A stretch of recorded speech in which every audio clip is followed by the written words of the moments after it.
Okay.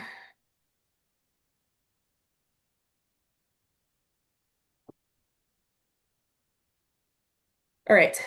Um, Again, that's on the hard card. This is nothing we need to be broadcasting. The coaches, the players don't really need to know this. Just want to make sure that you all are aware of it and that you understand that our staff will be managing this, who's in the scoring area. Okay, this is something that we all certainly need to be aware of. Coaches and players have played by this all year long. But in terms of people like us who understand the rules, there are some things we need to call out here. Um, the format of the tournament is still stroke play. Okay, so under the rules, this is not a maximum score format, and the reason for that is because there's some disqualification penalties that get waived if you're playing maximum score as the format, and we didn't want that to be the outcome. So this language that's in italics here, this will be on all of the notice to competitors. But basically what we're saying is once a kid has reached double par, they're asked to pick up and move on to the next hole.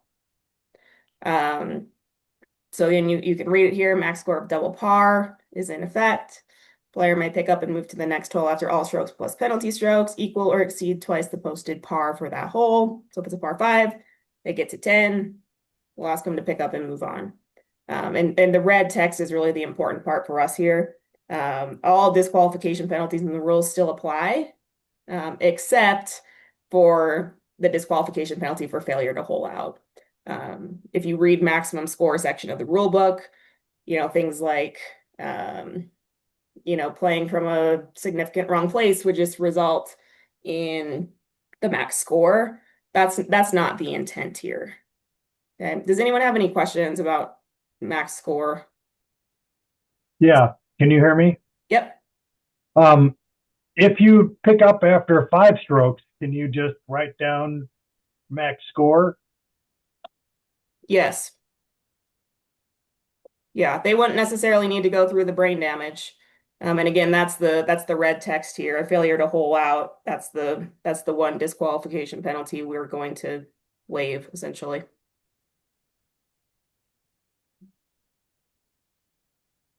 And I think this will be minor. If you don't understand that maximum score met even can't or maximum score can be a format, I don't think you'd even question a lot of these things. Um, so I think if there are questions, let's make sure we're reaching out to each other and figuring it out. Is there I want to make our system fill in if they happen not to put a score in, would automatically go in as double par? I think there's a button on there, Leo, that says double par, that they just check or click the box that says double par. I haven't Okay. seen that, but that's my understanding.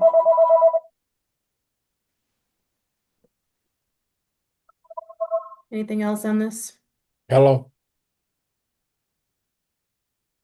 All right. What I'm you, sorry, Ashley. Going back sorry. to the Yep. scoring, the 15-minute rule is that in print? I haven't seen that. Where It's is on the that a CHSAA hard card, in the section that talks about returning your scorecard. It's on the left column somewhere.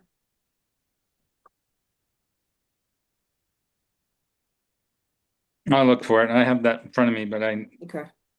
um oh yeah, okay. I see it now. Thank you. Yep. Okay. This is another reminder and another thing we tidied up in the bulletin for this year. We always get lots and lots of questions, and you'll hear them at the coaches' meetings. At least our rules senior referees will. When can I coach? And the reality is kids can coach their players at any time except on the putting green. And we've always kind of gotten questions about that. Is it when the ball's on the putting green? Is it when his feet are on the putting green? Everyone's trying to find a way to squeeze every ounce out of their ability to coach. So we've clarified the language a little bit here, and it's an and statement now. So if the player's ball is on the putting green and the player is within approximately 20 yards of the putting green, they should not be coaching. So if the player's ball is on the green from 200 yards, that's fine. They can coach all the way up the fairway. If you see just think of it in your mind, the imagery here is a kid is walking up to the putting green because their ball's on the green and the coach leaves. Um, we're not going to get super particular about 20 yards. I'm hoping the players just get out of there, or I'm sorry, the coaches just get out of there. And we've asked them to kind of keep their distance of about 10 yards. That's always flexible. You obviously want them to be able to see their kid. Sometimes the putting green is in a spot where they need to be a little closer, but they don't need to be coaching on the putting green. The one thing that might feel weird here is if the player's ball is on the fringe, they would be able to be up there and be coaching because we're saying when the ball is on the putting green and the player's within 20 yards. So they get a little bit of a freebie there. Questions on that? Yeah, Ashley. Yeah. Um, since it was my 5A girls last year that had the issue of coaching and how to coach and how not to coach come up, and you were on that phone call afterwards, do you want to talk about what we're trying to avoid, or you want me to describe what happened? Why don't you do it, Rick? Because I don't remember. So turns out the host school at last year 5A girls at Todd Creek had the habit when there were officials on the hole, when there were not officials on the hole to see him do this. He would his player, who happened to be his daughter, would get her ball in the green, and he would stand 10 yards off the green and call her back to him and describe how to putt. You know, you could see his arm movements, waving back and forth, and that kind of thing. And then she would walk back onto. So he always stayed 10 yards away from the putting green, but he gave her advice from 10 yards away from the putting green. Other coaches saw this. Other coaches filmed it, showed us the video after the fact. We talked to Mike Book and Ashley and Monica, and they decided it wasn't something enforceable. So I think that is the reason that they kind of rewrote this. And I hope it works this year for that kind of thing. The coaches had video of this and showed it to us afterwards. So yeah, I know exactly what they were doing. The guy never did it when there was an official on the same hole. He also did a lot of coaching from behind her in the fairway too. But and when we were on the hole, he never did this. So hopefully this tightens up the rule and says just stop coaching. Calling your player back on the green to talk to you 10 yards away from the putting green is still coaching when they're on the green. I think this is a better wording that will eliminate the problem, but that was the issue, and I hope it works. Yeah. And I think too, like if you have a situation like that we're aware of during play at least, like I would say let's get the CHSAA representative who's on your site involved. And that to me is a conversation of, listen, coach, you know the intent of this rule. Stop doing that. But again, that's the coach discipline area is more of a CHSAA situation when it comes to circumventing their policies. So the only other thing I would say about coaching is the last thing I would ever want to penalize a kid for is something their coach is doing. Um, I just think that's terrible. So, to the extent we can educate and ask coaches to move and do all those sort of things, that's great. We're certainly not trying to create any gotcha moments for the kids. Um, I think it'd have to be a pretty extreme, pretty continued, pretty defiant type of a situation before we really considered that. Uh, that's just not a great way for a kid to end their season. So, anything else on coaching?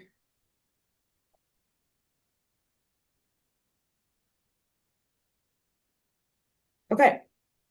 So E5, and again, as I mentioned at the beginning, we just want to make sure that every referee is aware that we're using this, so that as we're out there presenting options to players, we don't forget that this is an option at our state tournaments. They've been playing this throughout their league events. How well they've been playing it, I don't know. We did provide a lot of resources, the same video, the same web link we provided you all to coaches. We did record a miniature seminar on E5, so they had a video explaining it to them. And I know it's being used. I have heard from a few coaches that it feels funny, but it is being used. So this is not new to them, but it's something for us all to be aware of. So I just want to briefly go through this. This is basically the exact presentation I did for the coaches. And then I'm sure there will be plenty of questions at the end. If you have any, experience with this or hypothetical situations that we need to answer, we can do our best to figure that out together. If there are questions we can't answer, we can certainly send those into the USGA and get answers before the state tournament. So, first bullet here, this is an option. Just like a drop zone is an option, it is not a requirement that the kids have to use this. So if they hit a ball that's lost or out of bounds, they can always play under stroke and distance, and they just have this as an additional option. Again, purpose to save time, help pace, all those types of things. And then here a couple times it cannot be used. You cannot operate under E5 for a ball that is known or virtually certain to come to rest in a penalty area. I think that makes sense to everyone.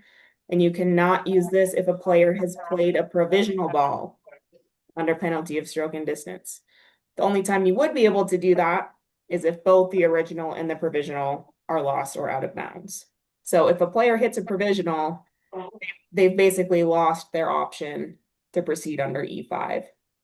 So as you're out there officiating, that might be a question I would ask them, that you're going to roll up and time a 3-minute ball search and say, okay, your ball is lost. Here are your options. I may start by asking, did you play a provisional, so that you understand what the options actually are. Question. Yeah. If they've hit a provisional, then and they can't find it, it's the provisional estimated location that we would apply the E5 rule to. Yes. So they'd be hitting a lot from the fairway. Because yes, you'd be applying it to the provisional ball. I assume. Yes. Not the Shaking his original head, ball. yes. That's correct. Yeah, thank you. So that provisional ball would be 3. Now they would be dropping penalty stroke, penalty 4 or 5. They'd be hitting 6 in that case. I think. Say yes, yes. Yes. Okay. But guess what? That max score policy is going to help us keep them moving. Okay. Coaches have been given this video. We'll watch it just because it's good, and then it might spur some questions. When your ball is lost or out of bounds, your course can use a local rule that does not require you to play under stroke and distance. Here's how it works. For 2 penalty strokes, estimate where you think your original ball is lost or where it went out of bounds. Imagine a straight line running from the hole through that estimated point. Next, estimate the point on the nearest edge of the fairway that is not nearer the hole. Imagine a straight line running from the hole through that estimated point. The relief area where you can drop and play your ball for 2 penalty strokes will be quite large, anywhere as much as 2 club lengths outside of the 2 lines and between them, but not nearer the hole than the spot where you estimated your original ball was lost or went out of bounds. You cannot use this local rule if your ball is lost in a penalty area or if you have played a provisional ball.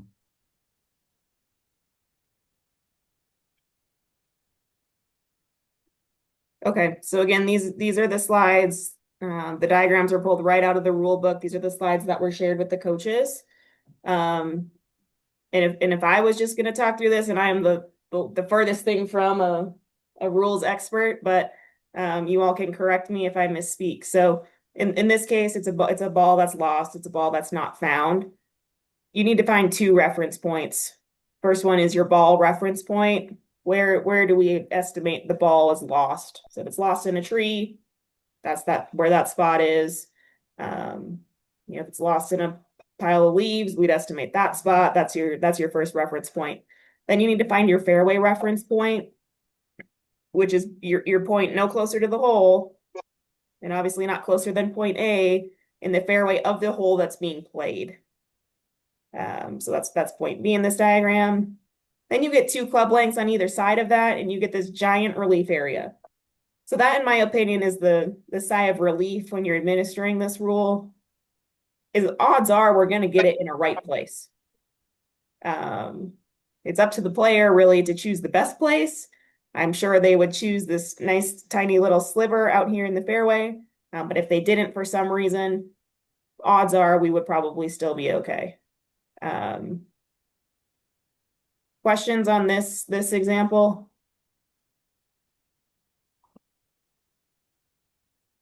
Okay. A couple other things that the text of the rule or the monolocal rule calls out. Fairway means any area of grass in the general area that's cut to fairway height or less. So the reason that comes up is basically this. If a ball, wait, what is this one? Yeah, here you go. This is right from the text too. If a ball is estimated to be lost on the course or last crossed the edge short of the fairway reference point could be a grass path or the teeing ground for a hole being played cut to fairway height or less, something like that. In my opinion, that's going to be a very narrow situation. In that case, if their relief area really gets them onto a different teeing pad, I would maybe encourage them to play under stroke and distance because they're getting 1 less penalty stroke for it anyway. But that's the way it's written, so that is certainly an option. Okay, similar diagram here for a ball out of bounds. Your reference point is the course boundary, where it estimates across the course boundary instead of the point where it's lost, but you're finding your fairway reference point in the same way, and you still get your 2 club lengths on it, obviously the side that's on the golf course. And you've got your big relief area. And then probably the most complicated situation is when you're close to a putting green. So you can see this example here. They hit their ball out of bounds long over the green. So now you have this reference point A way behind the green because that's the point where it's estimated to have crossed the boundary. And now finding that fairway reference point that's no closer to the hole brings you way out on this arc to point B. These spots here are not going to work simply because they're closer than point A. So this is the example. This is the type of ruling that's going to feel very weird that coaches are going to question. But this diagram is pretty good to explain that. Ted, I don't know if Ted's still on the call, but when we first started, Ted said he's using it at their club at Gypsum on every hole except the par 3s because there is no fairway and those types of things. I guess there could be a situation on a hole where you don't have a fairway reference point for whatever reason, or you can't find a spot in fairway height or less grass that's no nearer to where it is lost or out of bounds. And in that case, you would just lose this option. If you don't have both reference points, they would need to proceed under a different option to get their ball back in play. Yeah, we have like hole 17 at Gypsum Creek is a classic example of that. Right. They'd have to go back to the tee on that in that situation. We don't have. That's why we don't do E5 on any par 3s because just having one hole, try to get everybody to remember that, just doesn't work. So we just leave it essentially that way. Yeah.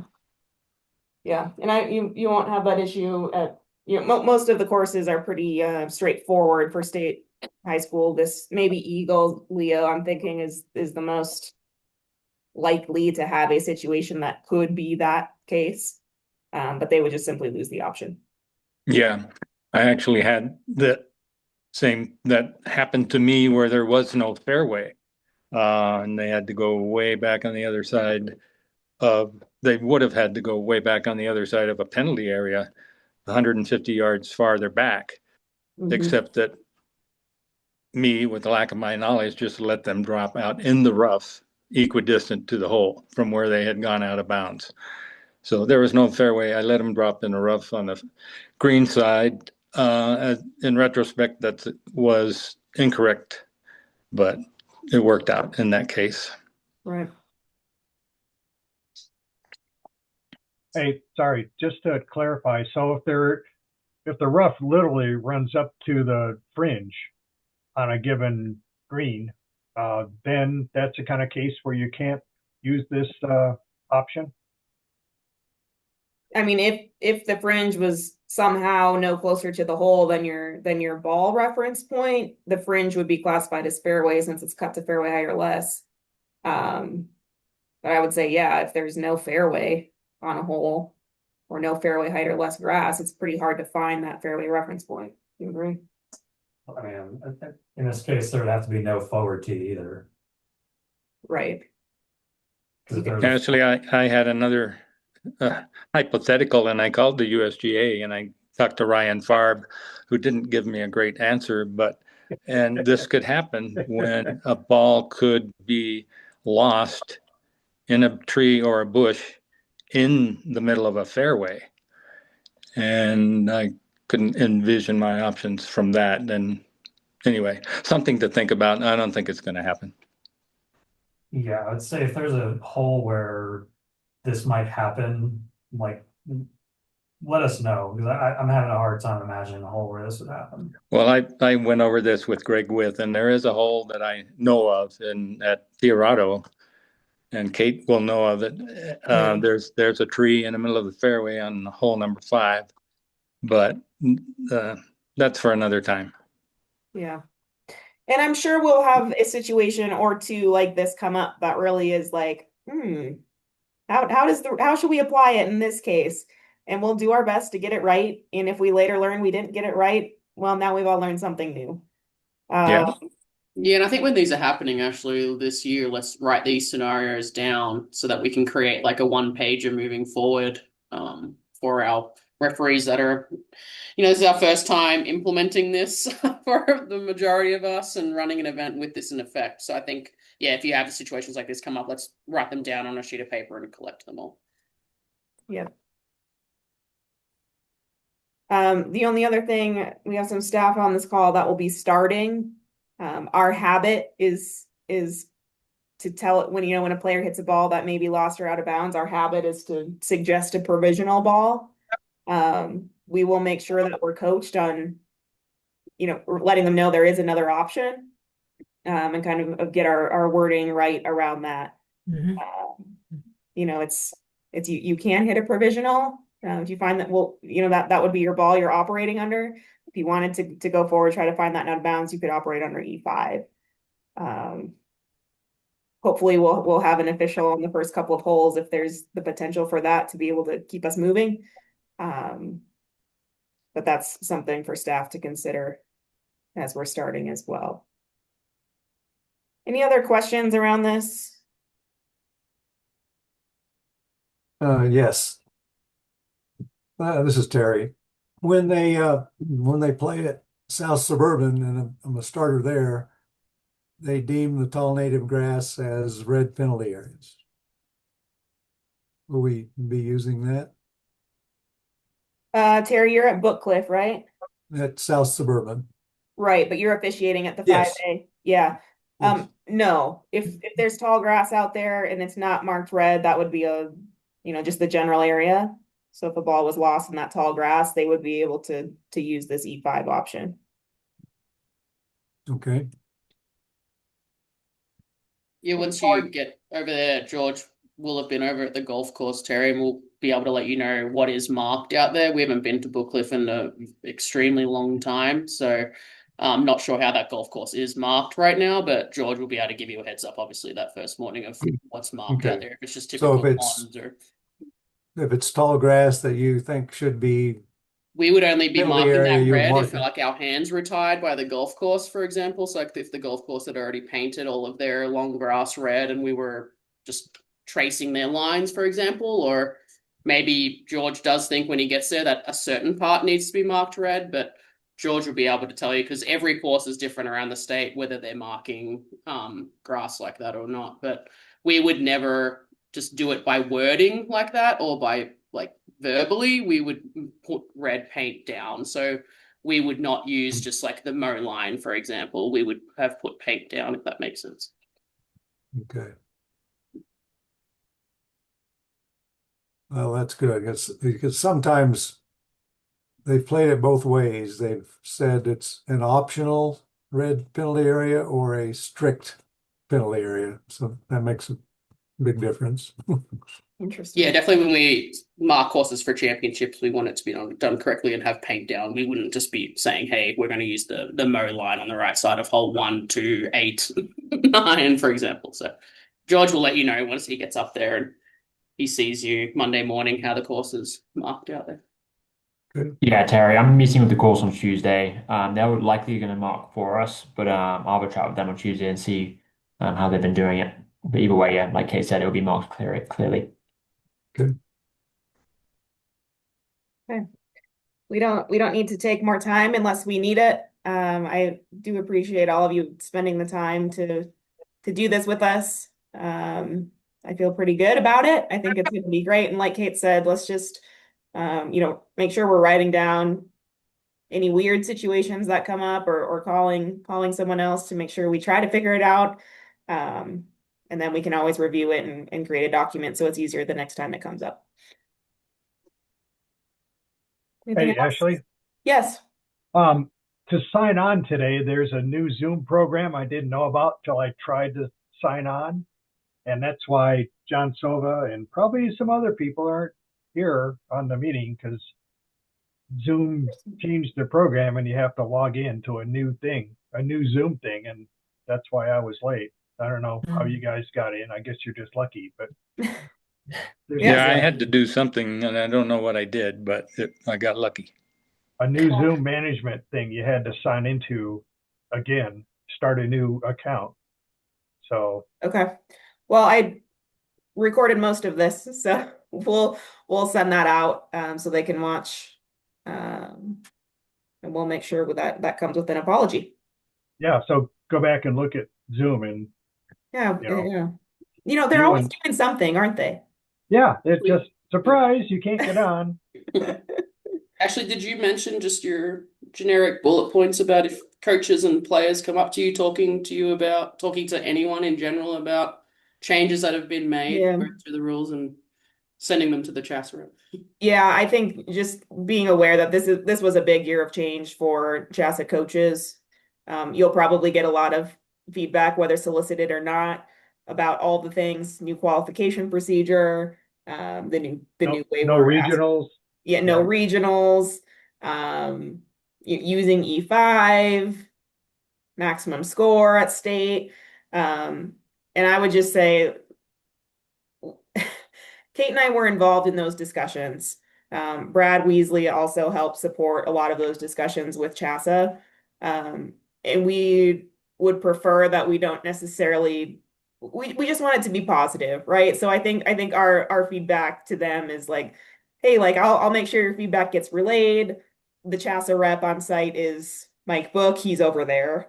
I don't think we need to get in any philosophic discussions. I certainly don't want to put you guys in that space to um, provide why we used D5 or why max score and how silly it is and all those types of things. So just feel free to either send them to Kate and myself, take their feedback and let us know, or just have the CHSAA rep chat with them too. So. Yeah, but the main thing I actually talked about was that CHSAA wants this to be consistent across all classifications, both genders, and from start to end of their season. So we're doing our best and we're working with CHSAA. So. Yeah. Yeah, and I did mention that probably before the recording started. So for those that are watching after the fact, consistency from what the kids are doing in their league meets all the way through state.